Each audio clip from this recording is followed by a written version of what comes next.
Welcome to the Reality Check podcast. I'm Zachary Phillips. So today I've got another chapter of the book How to Get Your Shit Together for you.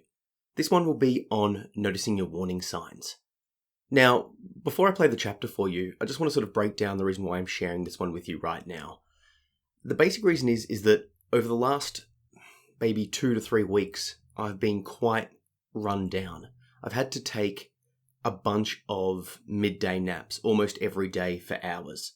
Now, that may not sound like that much of an extreme thing, but it's more that it's extreme for me in the sense that it's a difference to my norm. And that to me highlights something. It's like, okay, why am I now having to take such time off? Why am I now having to rest? Why am I now having to recover? Something's changed. So it's a warning sign for me. What does that mean for my physical or mental health? So then I start going down the process of like, okay, I'm taking all this time off. I'm needing to recover. I'm feeling fatigued. Why? What could it be? So then I go down the checklist. Am I hungry? Am I thirsty? Am I tired? Am I sick? Am I overtraining? Is there life or work stress? What's changed? Have I been consuming something I shouldn't have? Have I been doing things that I don't usually do? Have I been doing too much? So basically I'm asking myself these questions to try and determine the cause. So potentially, based on what I've my introspection down that path has discovered, is that it's likely that the cause is due to a combination of general world stress, general work-based stress, and also the introduction of a new or more formal meditation practice. I've upped my daily meditation from 10 to 20 minutes in the morning to 40 minutes, split as in 20 in the morning, 20 at night, as well as 20 minutes of yoga. So I've effectively doubled or tripled my meditation time. Really, that's the main difference. That's the main difference of what I've been doing.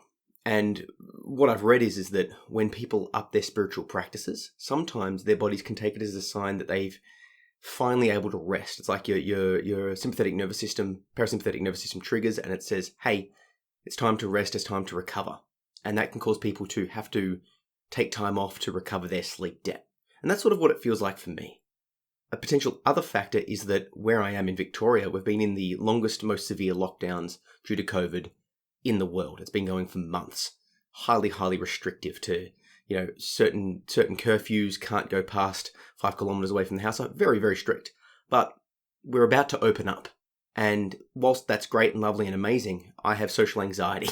So the change to sort of back to normality is a little bit not scary, but it's a change from what I've grown accustomed to. So potentially it's a combination of everything. But the point I'm sharing this with you is to highlight that I'm observing my norm. What is it like to be me? And then when things change, I know that it's like, okay, there's something going on here. And that leads me to have to be aware of things. So for example, another thing that I sort of note or look at myself is like, how social am I being? How much or how often am I inebriating myself? Do I find myself withdrawing from people heaps? Or do I find myself being quite social? Am I finding myself taking on and starting and doing a whole bunch of projects? Or am I sort of pushing projects away? There's no right or wrong answer to this. It's more like it's just what am I doing compared to what I usually do? And does that mean something? Because my whole goal with all of the stuff I'm doing for my mental health is to maintain functionality. That means being able to continue working, continue socializing, being a good father, being able to create the content online that I'm doing here, all of those sort of things. So a change in any area of my life suggests something. And you'll notice that some of the changes that I'm looking for are when I go too high or feel too positive or I'm like sort of too up. And the reason I say that I can go too up is because when I get high, in the sense of almost like a bipolar sort of manic high, we'll call it, I have a tendency to take on too much and do too much, and then I inevitably drop. So it's important for me to note down where I am both up and down, both mentally and physically. So without further ado, I'm going to play you the chapter of How to Get Your Shit Together called Notice Your Warning Signs. The book is out as a paperback, ebook, and audiobook, so you can grab yourself a copy. And I'll tell you more about that after you've heard the chapter. Enjoy.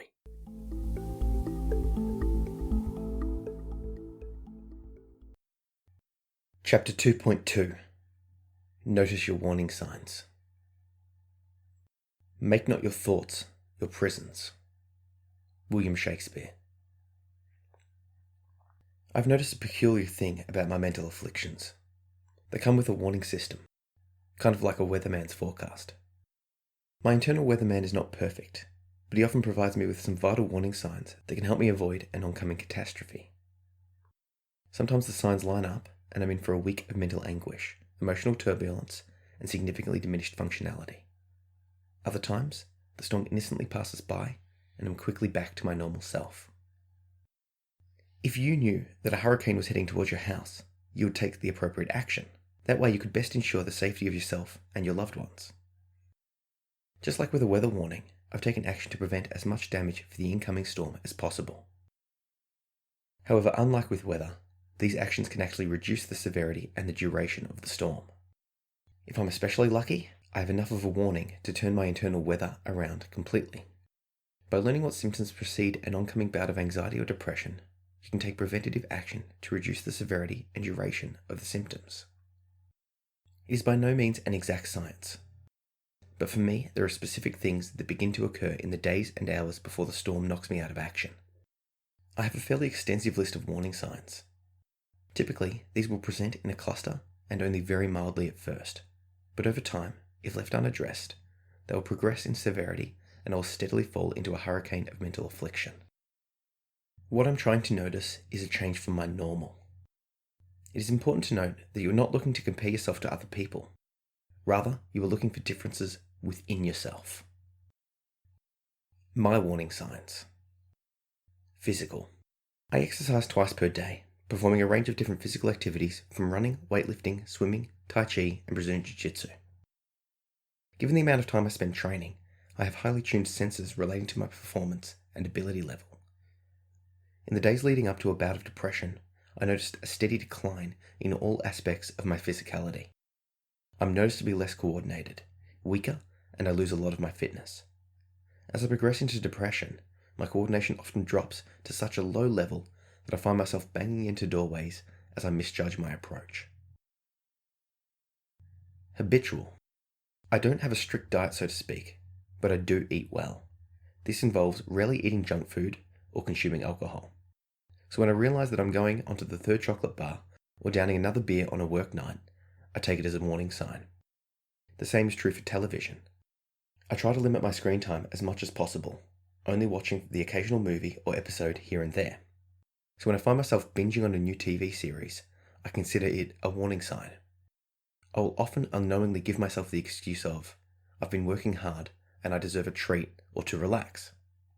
Whilst this may be true, I've also noticed that I feel more like treating myself in the days prior to a bout of depression. Cognitive. In the days leading up to a bout of depression, I often noticed a steady decline in a wide range of cognitive functions. My ability to perform simple arithmetic or find the right word to express myself begins to drop. I'll forget what I was talking about and struggle to stay on topic. Emotional. In the days and hours leading up to a bout of depression, my emotions often fluctuate wildly. The warning sign comes when I notice the fluctuation or when I notice that my current emotions are significantly off from where they really should be. For example, I'll often feel really great, full of energy and motivation just prior to falling into a depression. Other times, I'll notice that I'm quick to anger or feel flashes of intense internal rage. External. Sometimes I fail to notice the warning signs internally. That is, I don't notice the changes in any of the above areas, or that they simply didn't occur. The final warning sign comes externally, from the people around me. If my wife or close friends and family start asking me if I'm okay, or if something is wrong, I take it as a possible warning sign. They know me well enough to know that when something's up, often before I do. So I trust their opinions and consider if something is actually wrong. People often respond to how people act towards them. So if I notice that people are acting differently around me, I take it as a warning sign. They may be responding to something in me that I'm not yet aware of. What are your warning signs? Of course, your warning signs may be different to mine. Over time, you will learn what to look for and when to expect the onset of a mental affliction or a bout of depression. Perhaps you post more or less often on social media. Maybe you engage in higher levels of risk-taking behaviors like gambling, sex, thrill-seeking, or drug and alcohol usage. Have you found yourself bailing on a prearranged social gatherings to instead stay at home and watch television? What is your hygiene like? Have you forgotten to shower, brush your teeth, shave, or change your clothes? How is your mood? Are you being short with any loved ones? Take action. Take a moment to consider the last time you suffered with a mental affliction. If you use a daily journal, look over the entries for the week preceding the affliction for ideas.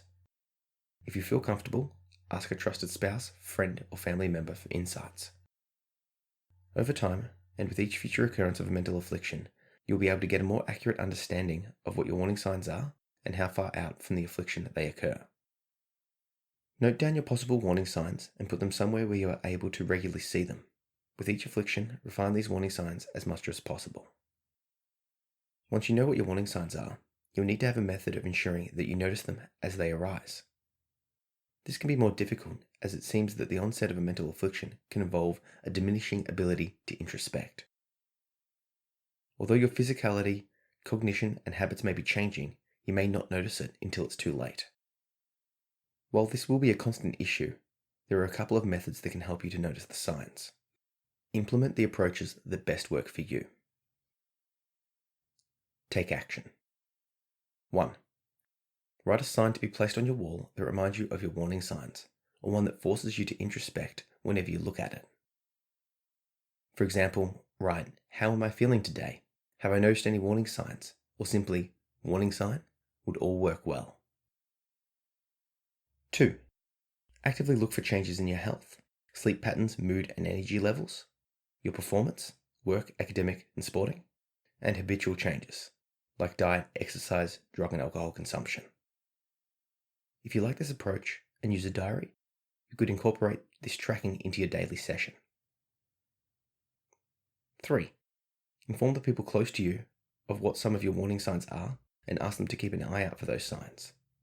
Do your best to stay calm when they take you up on this. Remember that you will likely be feeling fine, so it could come as a surprise that they are noticing the warning signs and are telling you about it. Handling warning signs. If you notice a warning sign, the most important thing is to not freak out about it. Instead, implement the actions that you have found worked for you in the past. These should be the actions that reduce or eliminate the symptoms of the affliction. I have found it useful to give a heads up to a trusted friend or family member that I may be about to take a turn for the worse. If you notice a warning sign, do the following. 1. Perform a status check. This will be explained in the next chapter. This is a simple introspective activity to help eliminate the possibility that a physiological issue has caused the warning sign to trigger. 2. Take actions to guard your mental state. Call in sick to work preemptively. Cancel, reschedule, or attend a social event. Go for some exercise or read a book. Do some self-care, like pampering yourself with food, a bath, music, a movie, or other enjoyments. 3. Book an appointment with a qualified therapist. If you book a session preemptively and the mental affliction gets worse, you'll be seeing a therapist when you really need them. If you feel better by the time of the appointment, you can still use it to your benefit by discussing deeper issues. 4. Implement responses from your crisis plan. This will be discussed in Chapter 3.6. If you think that a big storm is coming, it is vital that you preemptively get the support that you may need. Informing your friends, family, therapist, and workplace prior to the onset can significantly improve positive outcomes during a mental affliction. Frequently asked questions. Is there a risk that noticing or even attempting to notice a warning sign could in fact cause a mental health affliction, almost like a self-fulfilling prophecy? It's important to remember that these warning signs are just that, a warning. They are designed to get you to do an investigation of your mental state. If one goes off, check yourself and keep going with normal life. If more keep going off, it's more evidence that you may have a potential issue. However, if noticing a warning sign increases your anxiety levels or causes an increase in the onset of a depressive episode, then this technique may not be for you. As with all exercises in this book, use the ones that work for you and disregard those that don't. Summary. Take note of the symptoms that occur in the days preceding a mental affliction. When you or someone close to you notices any of these warning signs, take action.